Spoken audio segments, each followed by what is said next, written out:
بسم اللہ الرحمن الرحیم۔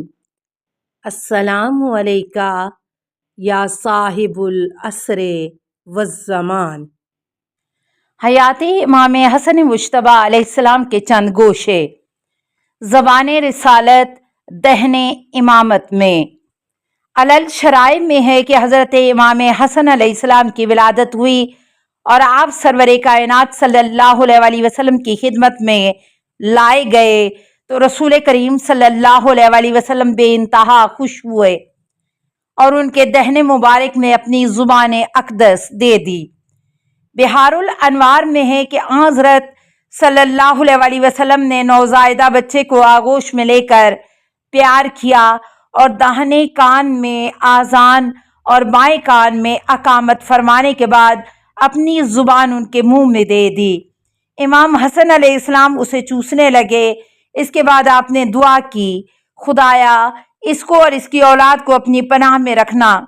بعض لوگوں کا کہنا ہے کہ امام حسن علیہ السلام کو لعاب دہن رسول کم اور امام حسین علیہ السلام کو زیادہ چوسنے کا موقع دستیاب ہوا تھا، اسی لیے امامت نسل حسین میں مستقر ہو گئی۔ امام حسن علیہ السلام کا عقیقہ۔ آپ علیہ السلام کی ولادت کے 7ویں دن سرکار کائنات نے خود اپنے دست مبارک سے عقیقہ فرمایا اور بالوں کو منڈوا کر اس کے ہم وزن چاندی صدقے میں دی۔ اسد الغابہ جلد 3 صفحہ 13۔ علامہ کمال الدین کا بیان ہے کہ عقیقے کے سلسلے میں دمبا ذبح کیا گیا تھا۔ مطالب الصول صفحہ 220۔ کافی کلینی میں ہے کہ سرور کائنات نے عقیقے کے وقت جو دعا پڑھی تھی اس میں یہ عبارت بھی تھی: اللہم عظمہا بعظمہ، لحمہا بلحمہ، دمہا بدمہ، وشعرہا بشعرہ، اللہم اجعلہا وقاء لحمد وآلہ۔ خدایا اس کی ہڈی مولود کی ہڈی کے عوض، اس کا گوشت اس کے گوشت کے عوض، اس کا خون اس کے خون کے عوض، اس کے بال اس کے بال کے عوض قرار دے اور اسے محمد و آل محمد کے لیے ہر بلا سے نجات کا ذریعہ قرار دے۔ امام شافعی کا کہنا ہے کہ حضرت صلی اللہ علیہ وسلم نے امام حسن علیہ السلام کا عقیقہ کر کے اس کے سنت ہونے کی دائمی بنیاد ڈال دی۔ مطالب الصول صفحہ 220۔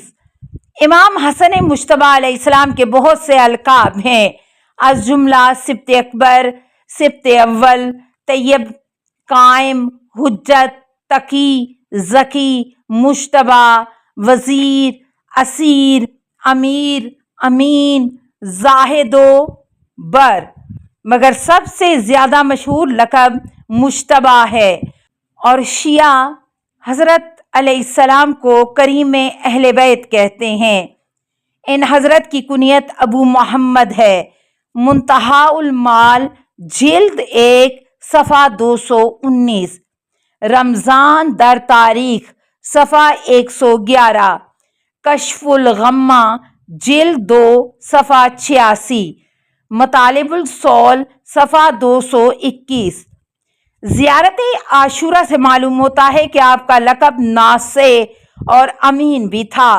پیغمبر اسلام صلی اللہ علیہ وسلم امام حسن مجتبیٰ علیہ السلام سے بہت زیادہ محبت کرتے تھے اور بچپن سے ہی نانا رسول خدا صلی اللہ علیہ وسلم اور والد امیر المومنین علی ابن ابی طالب علیہ السلام اور والدہ سیدۃ النساء العالمین فاطمہ زہرا سلام اللہ کے ملکوتی آغوش میں پروان چڑھے اور ایک انسان کامل اور امام عادل کی صورت میں معاشرے کے سامنے آئے۔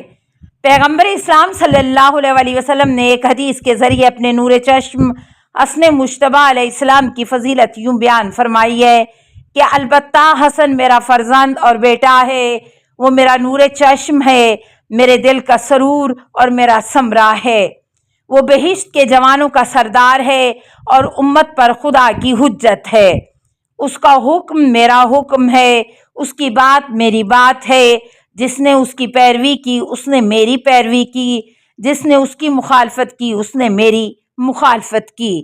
منتہا المال جلد 1 صفحہ 220، کشف الغمہ جلد 2 صفحہ 87، البدایہ والنہایہ جلد 8 صفحہ 37۔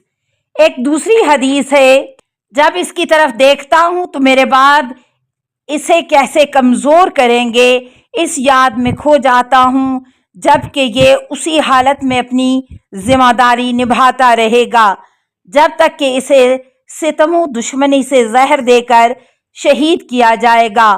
اس وقت آسمان کے ملائکہ اس پر عزاداری کریں گے، اسی طرح زمین کی ہر چیز از جملہ آسمان کے پرندے، دریاؤں اور سمندروں کی مچھلیاں بھی اس پر عزاداری کریں گی۔ بحار الانوار جلد 44 صفحہ 148۔ پیغمبر اکرم صلی اللہ علیہ وسلم نے بار بار فرمایا تھا کہ حسن و حسین علیہ السلام میرے بیٹے ہیں۔ اسی وجہ سے حضرت علی علیہ السلام اپنے تمام بیٹوں سے فرمایا کرتے تھے تم میرے بیٹے ہو، اور حسن و حسین رسول خدا صلی اللہ علیہ وسلم کے بیٹے ہیں۔